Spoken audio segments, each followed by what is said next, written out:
you know, you have to really take your hats off and congratulate them. But for me, it's always in between, you know, now and then, you know, for example, we work on a project and we want to put it out, you know, or we put out a project and it doesn't go the way we always expect it. You know, sometimes you have some big expectations. You know, I know sometimes you probably have producers. I don't know if Chris can attest to it, but you might expect a big crowd, you know, to come, and then maybe it is not as big as you expect it to. You know, sometimes we put out songs and we expect the song to become such a huge song, and it doesn't always go that way. You know, so it's always in between. You know, you find yourself, you know, working hard at something, and then it just don't go the way. You know, we have to just move on to the next thing. You know, so it's like a up and down situation in my case. Here, you know, you have a good period now, and then you just have a time where, you know, things are just not good. You know, and then another time again. You know, and how do you get over those moments? Because those moments can happen quite frequently at times, and I think it's just when you love what you do. You know, if you love what you do, then nothing at all is gonna phase you. You know, there you go. You know, you have one bad show, or you have you know, one time in your career that you know, you weren't, you know, going as good as you wanted to go. You know, I think you'll get over it once you love what you're doing. And I think, you know, when it comes to music, singing, you know, me just getting up and going inside of the studio and making a record is enough for me to feel good about myself and to just revive from whatever situation it was. You know, so. Yeah, all right. So, and Crispin, I just want to touch on something you said earlier, and before you ask me a question, go ahead. let me just add something to what Romain is saying. You know, again, with that perseverance, I mean, it's so much, you know, I mean, it's so much pressure on everyone, you know, to give people what they want. Right. But to be successful, in my opinion, you can't really enjoy or appreciate success without failing.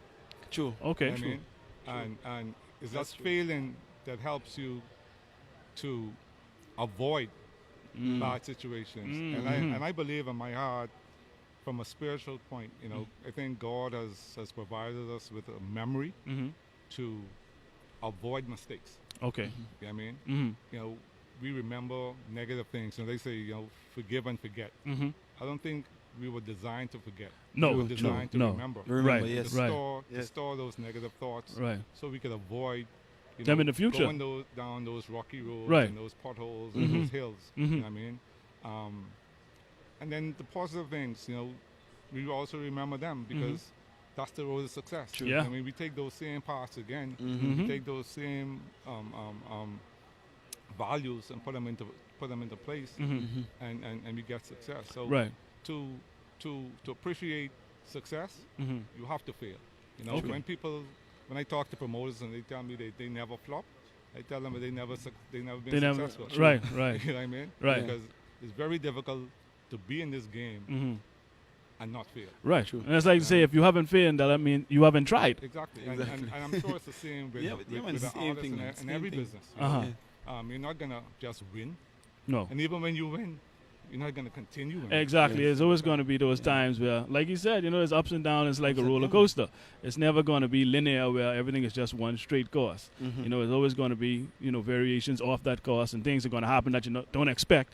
But you make those adjustments to make sure that it still, you know, goes through, or, you know, you still succeed. Yes. And you touched about the product. Let's talk about product versus money. You know, a lot of people, I think, are motivated by money. What's your motivation? Well, my motivation, again, is the experience. Okay. I mean, thanks to you, and this is negative, everybody knows me now because you got me on TV. But prior to today, you like behind the nobody scenes. Knows who right. Chris is. Right. I mean, nobody knows who Fresh Entertainment is. Right. Yeah. And I love that. You know, right. I'm not about, you know, like the Sprite commercial. Image is nothing to me. Okay. Thirst is everything. Right.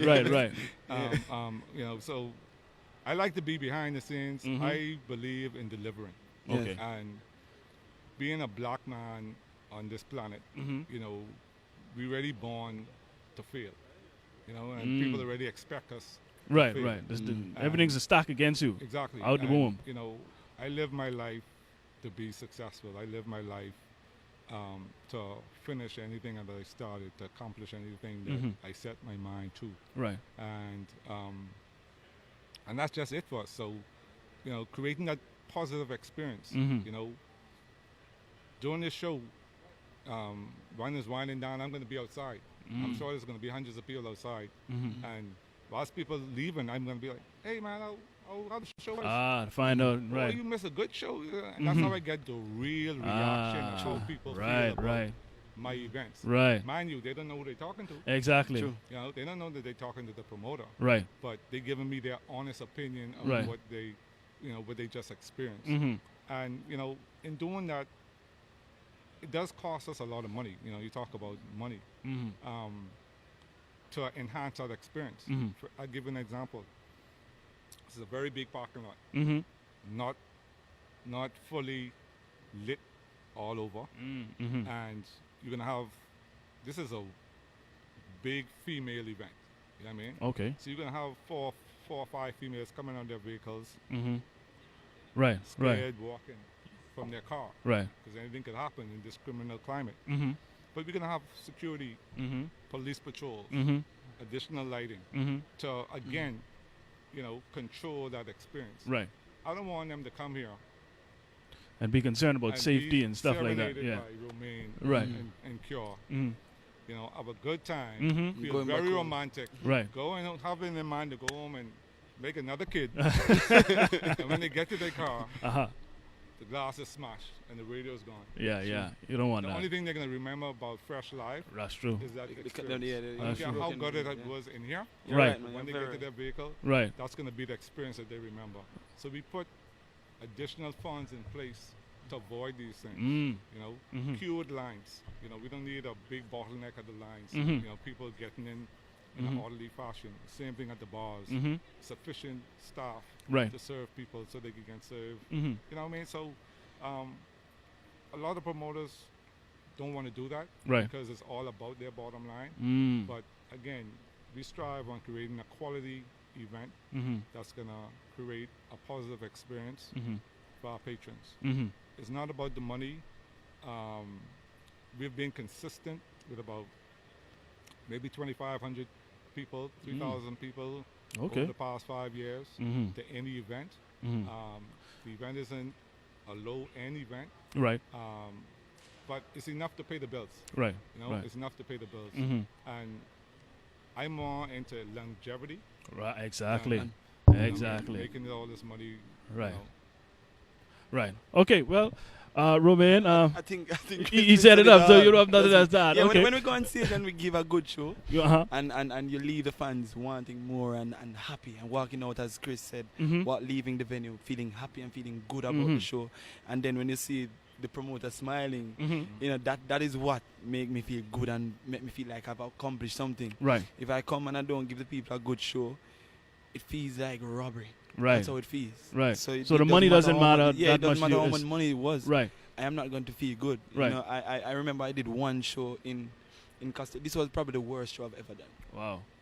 I can't remember any show that was as bad as that one. And I've done tours where I've been performing every night. You know, but I did one show in Costa Rica, and I was flying in from Europe, and I was jet lagged and I couldn't sleep. Oh wow. You know, and then I had to still go and sing, and the show wasn't what I wanted it to be like. You know, in terms of the sound of my voice and everything.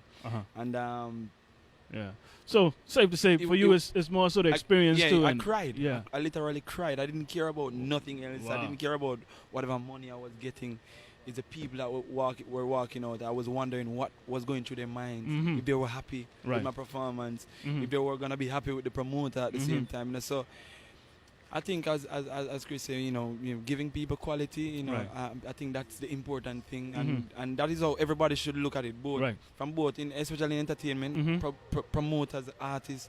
That's how we should look at it, Right. trying to give people an experience, something that they will remember for the longest time until the next show. Right. You know, so Right. yeah, I think that's the important thing. Awesome. Good stuff. So we're going to wrap this episode up. I want to thank you, Crispin and Romain, for Come on, give joining us on this podcast. I'm sure you gave a lot of gems to people, motivated some people, inspired some people. Yeah, man, And I just want to continue to wish you all the best in all your endeavors, and have a great show tomorrow. give thanks. Thank you. All right.